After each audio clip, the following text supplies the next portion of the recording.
Graça e paz, boa tarde, Deus abençoe a todos. Falamos há pouco da fidelidade de Deus no tocante à sua promessa para com o povo de Israel a respeito do nascimento de Jesus, o Cristo, o Messias prometido. Citamos o livro de Isaías, cuja profecia é uma referência, livro de Isaías, que antecede as profecias de Isaías, que antecedem o nascimento de Jesus Cristo, cerca de 750 anos, um pouco mais, um pouco menos. E falamos que nesse período muita coisa aconteceu, inclusive o cessar da palavra profética para com o Estado, para com a nação de Israel. Entretanto, entre o povo havia aqueles que permaneceram fiéis, aguardando o cumprimento da promessa do Senhor, homens e mulheres cheios do Espírito Santo. E no Evangelho de Lucas nós temos como referência dessas pessoas que aguardavam a vinda do Messias, o velho Simeão, e a Ana, pessoas sobre as quais o Espírito de Deus agia, pessoas que aguardavam e que viram o cumprimento da profecia. Vimos também que religiosos de outras partes do mundo, muito distante, os sábios, os sacerdotes ou os magos, o que era um sábio naquele tempo? É alguém que se dedicava ao estudo das ciências, do conhecimento, da astronomia, ou quer que sejam rudimentos de astronomia, porque a astrologia era a principal atividade, a matemática, a medicina, né? Eles estudavam de tudo, inclusive profecias, inclusive questões eternas, questões envolvendo a espiritualidade. E que esses homens, ao contrário dos sábios de Israel que estavam no palácio de Herodes, esses homens sábios de longe da Babilônia percorreram lá seus 800 e tantos quilômetros, um pouco mais, um pouco menos, para contemplarem Cristo Jesus, o recém-nascido. Então, a palavra de Deus, ela é fiel. E ser fiel ao compromisso de aguardar o cumprimento dessa promessa faz toda a diferença. É toda a diferença na vida do homem e da mulher que teme a Deus. Mesmo aqueles que não têm um conhecimento perfeito, adequado da palavra de Deus, do agir de Deus, a sinceridade dos seus propósitos acabarão chegando ao conhecimento da verdade. Mas nós podemos refletir, mas o que isso diz respeito à nossa vida hoje? Diz tudo, absolutamente tudo.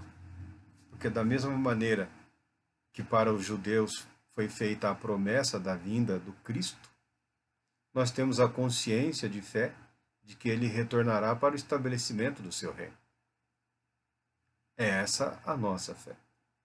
Enquanto uma boa parte dos judeus ainda aguardam a manifestação, a revelação do Messias, que eles acreditam que ainda virá, com as expectativas que eles ainda mantêm, procurando entender uma coisa ou outra dos ensinamentos deles, parece que alguns pelo menos estão numa fase de tentar conciliar tudo, né?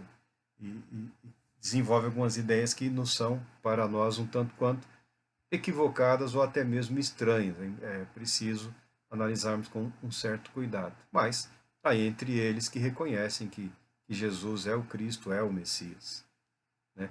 Mas e na nossa vida do cristão, daquele que sabe que Jesus é o Cristo, que Jesus é o Messias, que ele implantará o seu reino?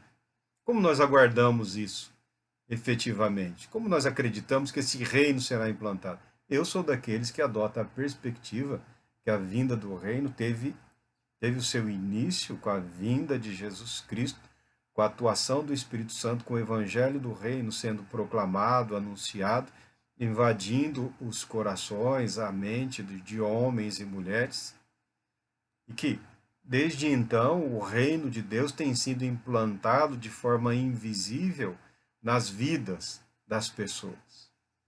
Porque a verdade, segundo nós aprendemos na palavra de Deus, é uma questão de conhecimento, mas a verdade precisa muito mais do que ser conhecida para que ela possa ser efetivamente anunciada, proclamada. A verdade precisa ser encarnada, a verdade precisa fazer parte da nossa vida, do nosso íntimo, do nosso ser. É difícil você debater ou tentar convencer alguém que está convicto, tem elementos de convicção que estão enraizados na sua mente, no seu espírito, na sua alma, na sua vida, na sua maneira de enxergar a realidade, o mundo e as pessoas.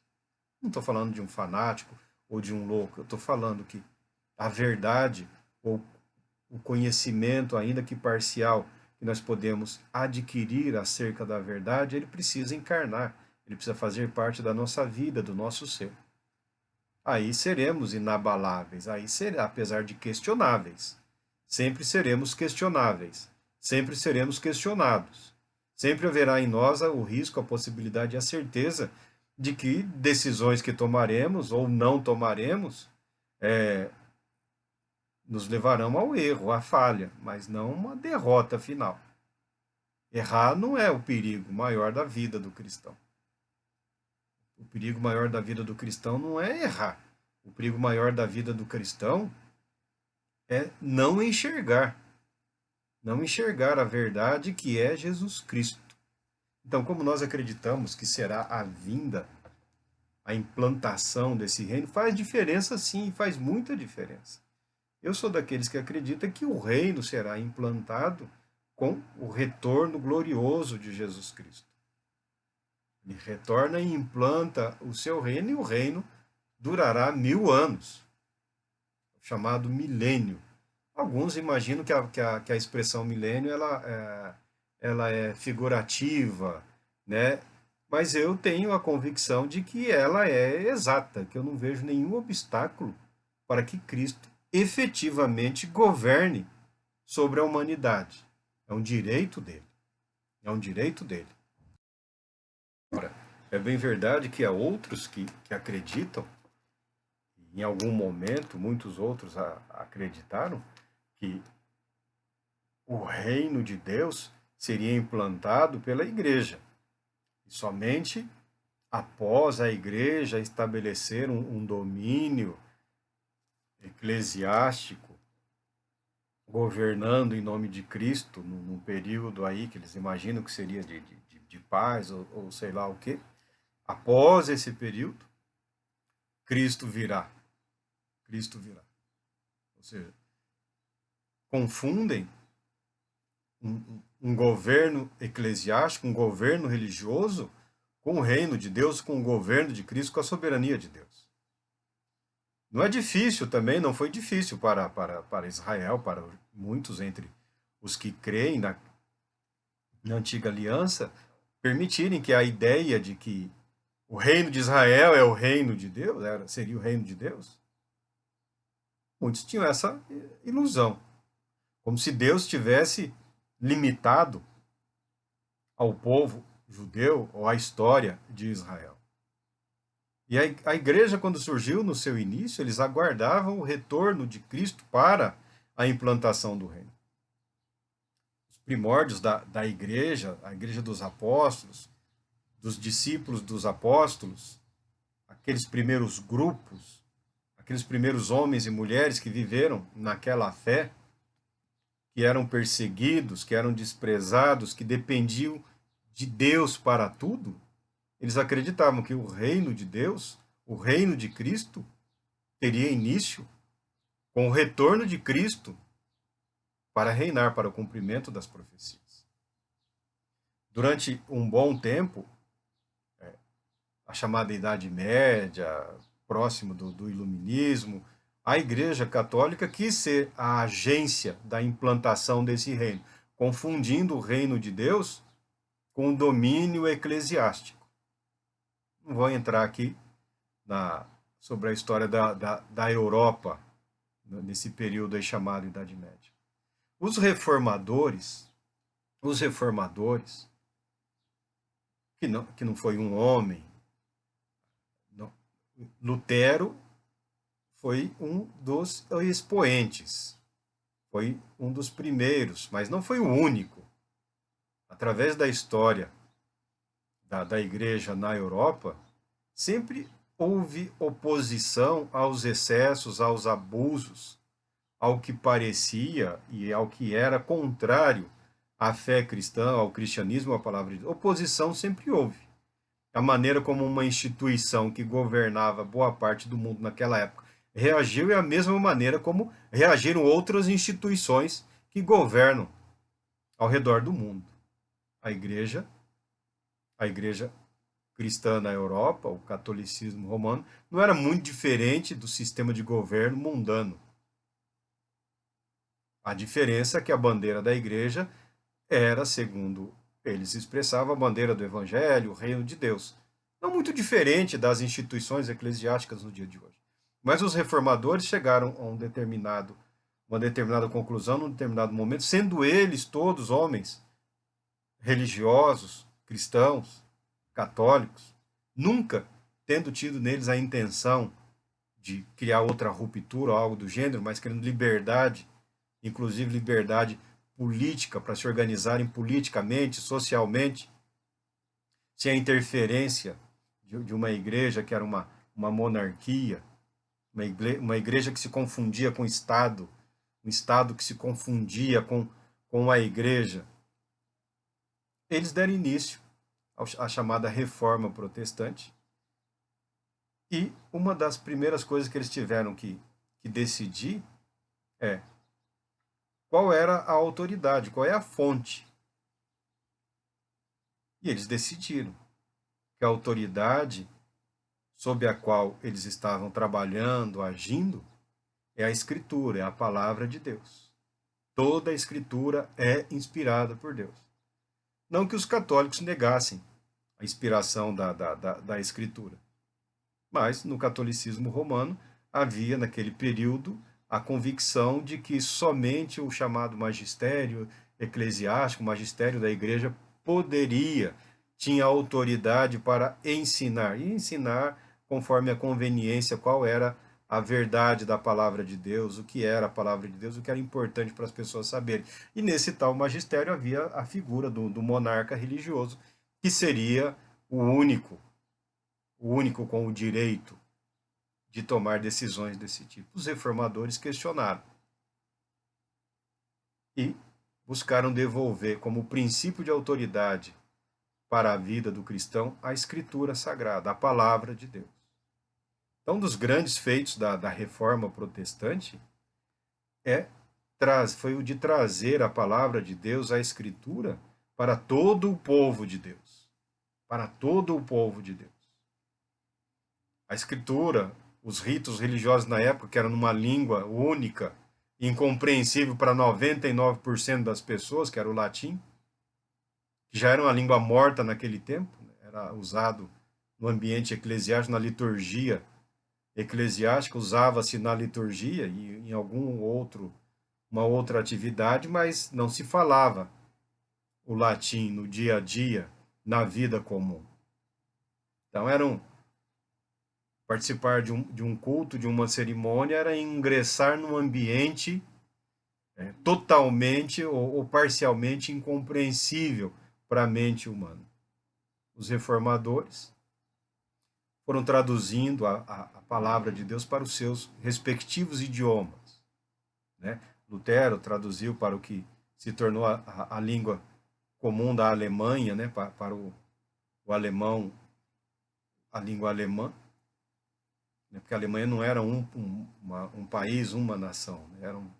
Eram vários grupos, condados, principados, ducados, eleitorados, protetorados.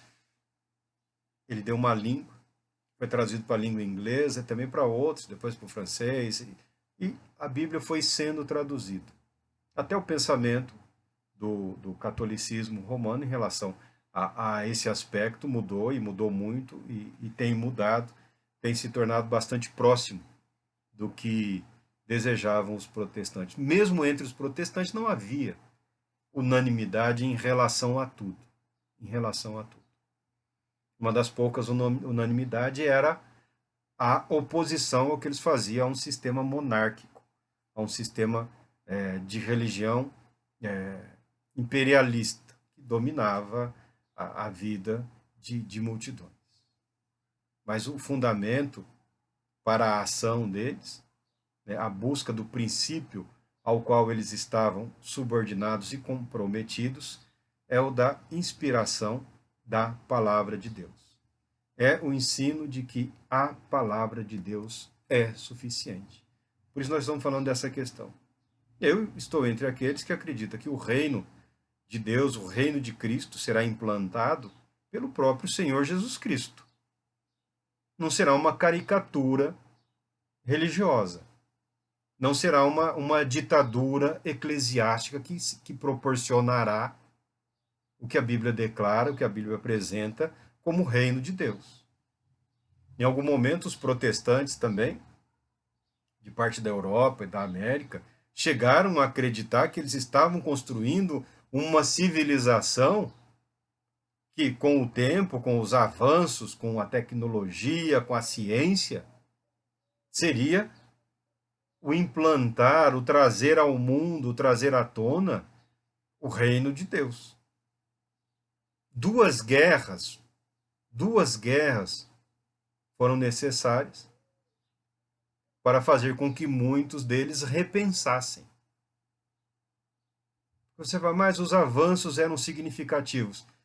Só se eu for cego, só se eu aceitar como normal, como natural, como propósito de Deus, como atitude, comportamento válido, milhões e milhões de homens e mulheres escravizados, principalmente do continente africano, trazidos para as Américas para serem mão de obra, milhões e milhões de nativos do Canadá, Uruguai, exterminados, massacrados.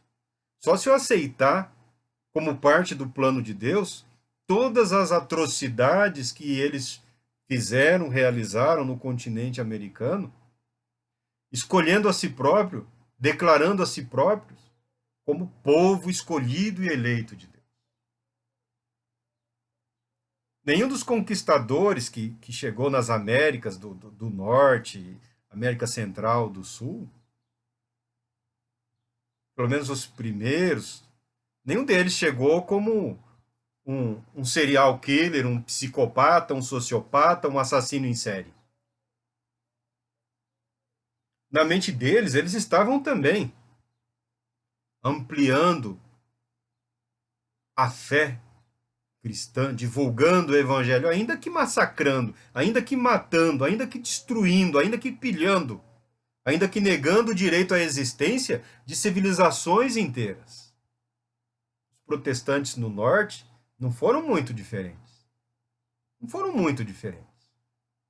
Quando chegaram e se estabeleceram, interpretando a si mesmos como povo escolhido de Deus, como povo eleito de Deus. Que o pisar naquela nova terra seria como um conquistar da terra prometida por Josué, nos dias de Josué, logo após Moisés, quando o povo de Israel conseguiu finalmente ingressar em Canaã e teve início as batalhas pela conquista, pelo domínio da terra a eles prometida. Quando foi conveniente armar exércitos, sacrificar vidas, destruir culturas, todos eles, quer sejam protestantes ou católicos, se auto-interpretaram como eleitos, predestinados, como povo santo, como que tentando justificar cada atrocidade que foi realizada.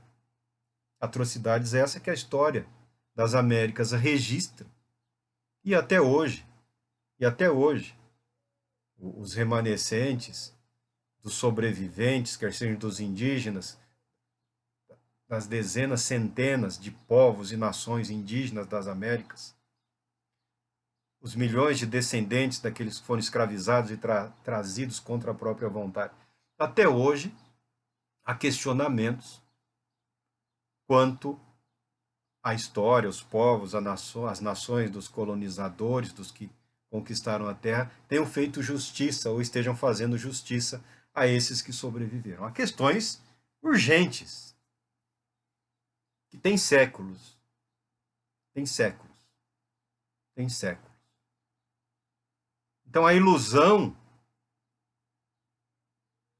a autoilusão de ser eleito, predestinado, de ser cheio do Espírito Santo, de ser ungido, isso pode ser tão perigoso e danoso para uma vida, para uma sociedade, para uma cultura, quanto uma sociedade bestial, selvagem, que não conhece nem reconhece a Deus. O conhecimento equivocado, ou presunçoso, ou arrogante, pode ser tão perigoso quanto a ignorância, quanto a falta de conhecimento. Eu sei, essas minhas palavras não resolvem a questão. Não resolvem a questão. Mas conhecendo a história do agir das lideranças religiosas, de um modo geral,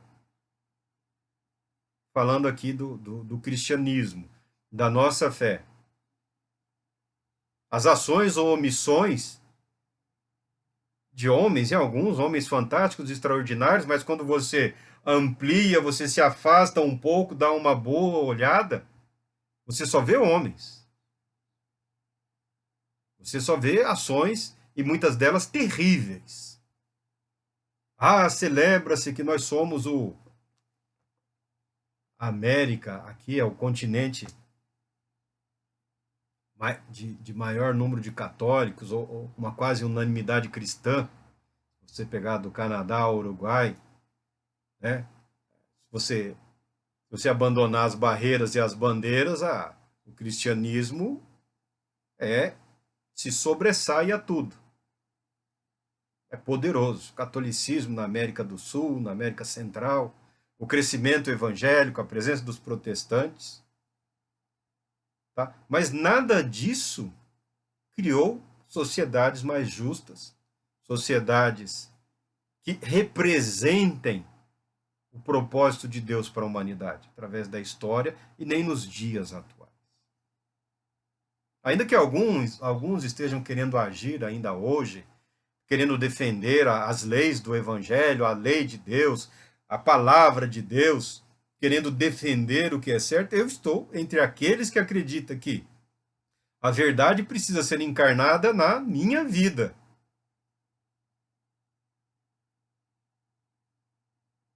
Por quê? Se eu olhar ao redor e não enxergar o que eu acredito que seja o correto e decidir sair por aí tirando vidas, que evangelho é esse? Que cristianismo é esse? Que Jesus Cristo é esse? Que Jesus Cristo é esse que está sendo apresentado? Que Jesus Cristo é esse? Que Jesus é esse que precisa de armas? Que Jesus é esse que precisa de intimidação? Que Jesus é esse que precisa de violência? Que Jesus é esse que teria medo de contrários? Esse não é o Espírito de Jesus Cristo. Então, quando falamos de espiritualidade, de religiosidade, de proclamar o Evangelho, de refletir sobre a realidade das nossas vidas, é exatamente isso. É exatamente esse ponto. Não tenho nada contra absolutamente nenhuma perspectiva filosófica, ideológica, religiosa, ainda que misturada com... Mas nesse momento em que nós vivemos hoje, eu respeito a liberdade de agir. Todo cidadão tem o direito de se expressar politicamente.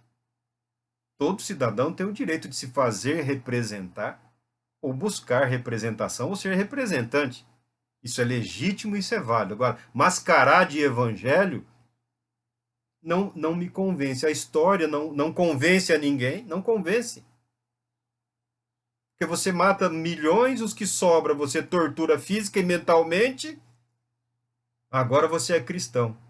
Até que gerações depois está lá o povo lá com bandeirinha, tudo, eu amo Deus. Será que de fato ama? Está disposto a viver em conformidade com o Evangelho? Está disposto a ser um dos representantes do Evangelho? Ou é um anseio natural da alma humana que precisa de uma resposta e a resposta foi dada, ainda que vidas e milhões de vidas não tenham sido totalmente alcançados pela verdade daquilo que confessam ou professam? Ou não tenham sido ainda ensinados, discipulados, que ser cristão é permitir-se expressar Cristo Jesus através das nossas vidas. Então há muitas dúvidas, há muitos questionamentos, há muito sofrimento, há muita dificuldade e uma possibilidade de manipulação de pessoas sinceras, honestas, íntegras no seu coração, no seu querer, mas que não têm ainda a maturidade necessária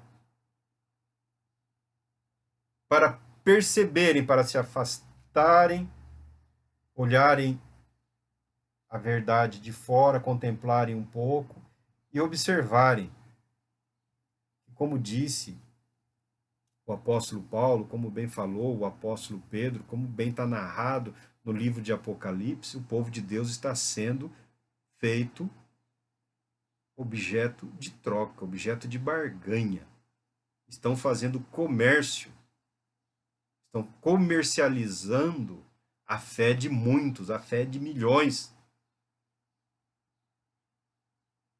Estão estancando um anseio humano, natural, saudável, de uma vida de plenitude, de verdade, de amor a Deus, de viver em conformidade de acordo com a vontade de Deus, estão estancando esse anseio espiritual, natural, e comercializando com uma bandeira politizada, de resposta rápida, cujo propósito é meramente financeiro e estabelecimento de poder, porque alguns já têm muito dinheiro, mas querem governar, querem reinar sem Cristo. E isso eu questiono. Eu sempre questionei e sempre questionarei. Porque não reconheço nesses homens representantes legítimos de Cristo Jesus para governarem quem quer que seja. Porque não são capazes, conforme a palavra de Deus declara, de governarem sequer as próprias vidas. Não são capazes de acrescentar um palmo à própria estatura. Como eu, muitos não têm cabelo e não são capazes de fazer nascer. Tem que fazer, alguns fazem aquelas cirurgias para não tenho nada contra, né? A aparência nesse mundo é muito. Não pretendo eu fazer. Estou em paz, mas alguns precisam aparentar. Desespero por aparentar, por ser apresentável, por ter uma aparência agradável. E é pinta cabelo, e é pinta a barba, e faz a barba, e faz cirurgia para retocar. É um monstro, é um Frankenstein, é uma aberração religiosa, é o espírito do anticristo. Eu não me envergonho da minha calvície, dos poucos pelos brancos, do cansaço, porque em Cristo eu tenho vivido e tenho aprendido as duras penas. Então, nós passamos por muitas tentações. Nós gostamos de falar essa palavra, está sendo tentado, testado, oprimido. Mas o apóstolo Paulo, na sua carta aos Coríntios, ele fala: não vos sobreveio tentação que não fosse humana, não sobreveio a nenhum de nós, uma tentação que não fosse humana. Ainda que alguns homens sejam homens demônios, ainda que algumas mulheres sejam mulheres demônios, ainda que alguns indivíduos sejam indivíduos demônios, mas são pessoas.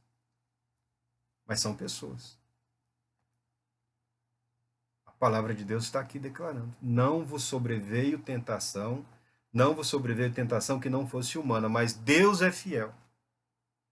Deus é fiel. E é nessa fidelidade de Deus, conhecendo a história do povo de Deus, o aguardar do cumprimento das promessas de Deus pelo próprio Deus. Lembra do que falamos de Isaías? Eis que a virgem conceberá e nascerá um menino. 750 anos. 750 anos. Foi o tempo que levou, aproximadamente 750 anos. Por quê? Isaías. Porque Deus não prometeu para Isaías. Deus não prometeu para o rei Acais. Deus não prometeu para a corte do rei. É uma promessa feita por Deus para toda a humanidade. Para toda a humanidade. Quando Cristo nasceu, nós poderíamos até ser arrogantes e presunçosos, como alguns fazem. Ah, Israel não esperava. Não, isso não é verdade. Isso não é verdade. Uma parte estava alheia à palavra de Deus, às promessas de Deus. Outra parte aguardava, ainda que expressando esse aguardar de uma maneira equivocada, bélica, política, ideológica. E outra parte era simplesmente fiel, por aceitar que somente Deus é capaz de realizar aquilo que ele se propõe a realizar. Mas nós lemos aqui no livro de Salmo 37, 4, 5, fala para entregarmos o nosso coração, o nosso ser ao Senhor. Deleita-te no Senhor e Ele satisfará os desejos do teu coração. Entrega o teu caminho ao Senhor, confia nele e o mais Ele fará. Entrega o teu caminho ao Senhor, confia nele e Ele agirá. Ele satisfará os desejos do teu coração, mas não do coração pecaminoso. Essa é a verdade. O salmista não era um estúpido, o salmista era um homem inspirado por Deus. Ele satisfará os desejos do coração transformado por Deus. Do coração habitado pela palavra de Deus, do coração habitado pelo Espírito de Deus. Do coração que expressa o anseio do cumprimento da promessa de Deus. Jeremias fala que enganoso é o coração. Então não são os desejos do coração do homem, do coração enganoso, do coração de pedra, que Deus realizará. Nunca foi. Nunca foi. E nisso eu coloco a ambição por poder, seja ele poder eclesiástico, poder político, poder econômico, ou quaisquer outras formas de poder, ou seja, de dominação sobre o outro, ou imposição da sua vontade sobre outros. Esses desejos do coração humano pecaminoso tem nada a ver com o que Deus cumprirá, com o que Deus realizará. Algumas pessoas estão cumprindo suas próprias vontades e desejos na marra, no grito, forçando, distorcendo, verdadeiros malabaristas da pregação da palavra de Deus. Mas isso é problema deles. Sobre eles também está escrito aqui. Sobre esses homens e mulheres também já está anunciado aqui na palavra de Deus. Já falamos dos 3 grupos que terão lá pequenas multidões querendo enfrentar o próprio Cristo no seu dia, questionando: Senhor, Senhor, Senhor, nós profetizamos em teu nome, expulsamos demônios em teu nome, realizamos milagres em teu nome. Jesus fala: apartai-vos de mim, não vos conheço, nunca vos conheci. Então, há um número, não vou dizer que se é grande, se é pequeno, porque não estou sondando.